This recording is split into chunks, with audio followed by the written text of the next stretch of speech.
పంచముఖ ఆంజనేయ స్వామి ముఖాలలో తూర్పున ఆంజనేయ స్వామి వారి ముఖం, దక్షిణాన నరసింహస్వామి వారి ముఖం, పశ్చిమాన గరుడాల వారి ముఖం, ఉత్తరాన వరాహస్వామి ముఖం, అలానే ఇక ఊర్ధ్వంలో హయగ్రీవుని ముఖంతో మనకి దర్శనమిస్తున్నారు. ఈ 5 ముఖాలతో స్వామి వారు 5 రకాల వంటి అభయాన్ని భక్తులకి ప్రసాదిస్తారు.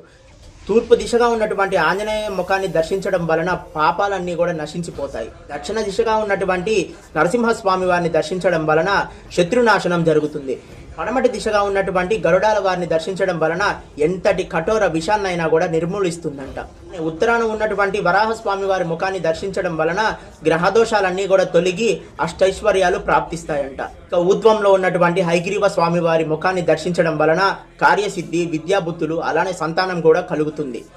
ఇలా 5 ముఖాలతో పంచముఖ ఆంజనేయ స్వామిగా స్వామివారు మనకి దర్శనమిస్తూ 5 రకాల వంటి అభయాన్ని మనకి ప్రసాదిస్తున్నారు ఆంజనేయ స్వామి వారు. మీలో ఎంతమంది ఆంజనేయ స్వామిని ఎంతో ప్రీతితో భక్తితో ఆరాధిస్తున్నారో కామెంట్లో తెలియజేయండి. ఈ వీడియో కనుక మీకు నచ్చినట్లయితే మా పేజీని ఫాలో చేయండి.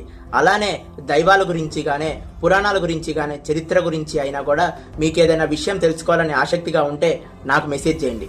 తప్పకుండా నేను ఆ విషయం తెలుసుకునే వీడియో రూపంలో మీ ముందుకు తీసుకొచ్చే ప్రయత్నం చేస్తాను. జై శ్రీరామ్.